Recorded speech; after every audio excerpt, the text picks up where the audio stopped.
ناظرین، دنیا کا سب سے بڑا ڈیری فارم اس وقت چائنا میں ہے کہ جہاں پر 1 لاکھ جانوروں کو پالا جا رہا ہے۔ یہ ڈیری فارم 2 کروڑ 25 لاکھ ایکڑ کے ایریا پر پھیلا ہوا ہے۔ اگر اس ایریا کو آسان کر کے سمجھا جائے تو یوں سمجھ لیں کہ جتنے ایریا میں لاہور جیسے 50 یا دلی جیسے 60 سٹیز کو ملا کر بنایا جا سکتا ہے، اتنے ایریا میں یہ اکیلا فارم پھیلا ہوا ہے۔ اس ڈیری فارم سے روزانہ 5 لاکھ لیٹر دودھ فیکٹری میں پہنچایا جاتا ہے، اور اگر پورے سال کی بات کی جائے تو 80 کروڑ لیٹر دودھ اس فارم سے پروڈیوس کیا جاتا ہے۔ اس ڈیری فارم پر 1 لاکھ جانوروں کے مقابلے میں فارمرز کی تعداد نہ ہونے کے برابر ہے، کیونکہ یہاں پر فصل کاٹنے سے لے کر جانور کے فضلے کو صاف کرنے تک کا کام آٹومیٹک مشینری کی مدد سے لیا جاتا ہے۔ اس کے علاوہ جانوروں سے دودھ نکالنے کے لیے ایسی مشین استعمال کی جاتی ہے کہ جو دیکھنے سننے والوں کو حیرت میں ڈال دے۔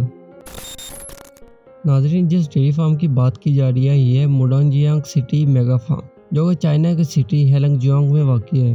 یہ فارم 2015 میں بنایا گیا تھا، جب رشیا نے یورپین یونین کی ڈیری پروڈکٹس پر بین لگا دیا تھا اور رشیا کی مارکیٹ میں ڈیری پروڈکٹس کی ایک نیڈ پیدا ہو گئی تھی۔ اسی نیڈ کو پورا کرنے کے لیے چائنا نے دنیا کا سب سے بڑا ڈیری فارم بنانے کا فیصلہ کیا، اور اس فارم کے لیے آسٹریلیا، نیوزی لینڈ اور اروگوئے سے کاؤز منگوائیں گے۔ ناظرین، اب ہم آپ کو بتائیں گے کہ ان جیسے بڑے ڈیری فارم پر جانوروں کی اتنی بڑی تعداد کو کس طرح مینیج کیا جاتا ہے اور کون کون سی ایڈوانس آٹومیٹک ٹیکنالوجی استعمال کی جاتی ہے۔ لیکن اس سے پہلے کہ ہم آپ کو فارم پر موجود ٹیکنالوجی یا مینجمنٹ کے متعلق بتائیں، ہم آپ کو ان فارم پر لے کے چلتے ہیں جہاں سے یہ کاؤز منگوائی جاتی ہیں۔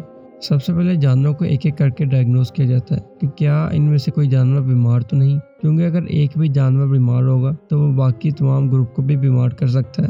ڈائگنوز کرنے کے بعد ان کو نسل کے لحاظ سے علیحدہ گروپس میں رکھا جاتا ہے۔ اگر تو ان جانوروں کو شپس کے ذریعے بھیجنا ہوتا ہے تو انہیں کھلا ہی چھوڑ دیا جاتا ہے، کیونکہ شپس کے اندر آلریڈی پورشن بنے ہوتے ہیں۔ یہ شپس سائز کے لحاظ سے اتنے بڑے ہوتے ہیں کہ ان میں 20,000 کاؤز کو ایزیلی ٹرانسفر کیا جا سکتا ہے، اور اگر ہم گوٹس یا شپس کی بات کریں تو 60,000 گوٹس یا شپس کو ایزیلی ایک کنٹری سے دوسرے کنٹری میں ٹرانسفر کیا جا سکتا ہے۔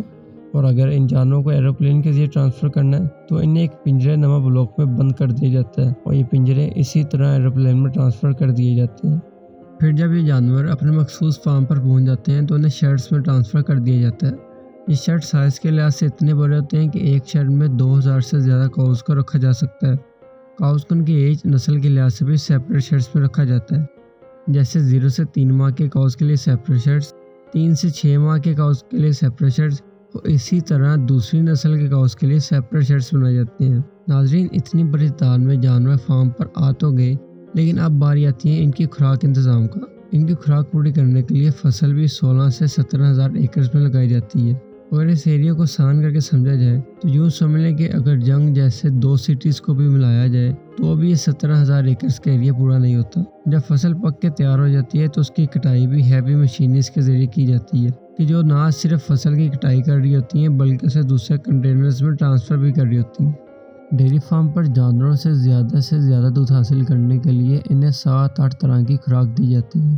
خوراک کو آٹومیٹک مشین کی مدد سے مکس کیا جاتا ہے، اور اسی مشین کی مدد سے اس خوراک کو جانوروں میں تقسیم بھی کیا جاتا ہے۔ اور اگر ہم کاؤز کی بات کریں تو یہ کاؤز اپنے پیک ٹائم میں ایک دن میں 50 سے 60 کلو دودھ دیتی ہیں، اور ان کاؤز سے دودھ حاصل کرنے کے لیے 2 طرح کی آٹومیٹک مشینریز کا استعمال کیا جاتا ہے۔ ایک ہے یہ روٹری مشین۔ یہ مشین سیپریٹ شیڈز میں لگی ہوتی ہے۔ اس مشین میں ایک ٹائم میں 80 جانوروں کو کھڑا کیا جا سکتا ہے، اور ہر جانور سے دودھ نکالنے کے لیے 8 منٹ کا پروسیس ہوتا ہے۔ دوسری آٹومیٹک مشین ایک چلتا پھرتا روبوٹ ہے۔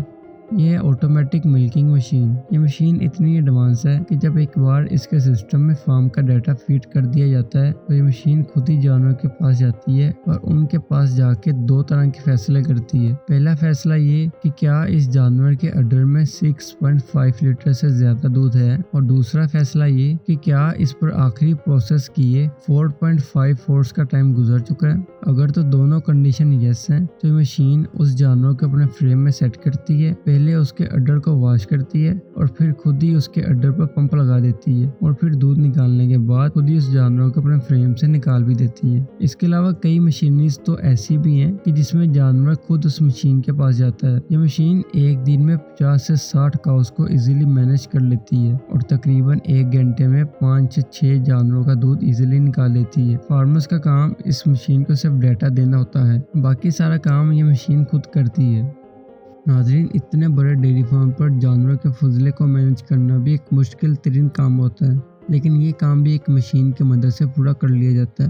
یہ مشین ایک موٹر اور ایک وائر پر مشتمل ہوتی ہے اور ایک خاص ٹائم کے بعد موٹرز کی مدد سے وائر کو ایک سائڈ پر کھینچا جاتا ہے اور وائر کے ساتھ لگے بیریئرز کی مدد سے تمام فضلے کو ایک سائڈ پر کر دیا جاتا ہے۔ ناظرین، ان ڈیری فارم پر جب کوئی نیا بچہ پیدا ہوتا ہے تو انہیں پہلے 3 ماہ کے لیے مدر کاؤ کے دودھ پر ہی فیڈ کیا جاتا ہے اور پھر 3 ماہ کے بعد بچوں کو سیپریٹ شیلٹرز میں ٹرانسفر کر دیا جاتا ہے جہاں انہیں فیڈرز کی مدد سے فیڈ کیا جاتا ہے۔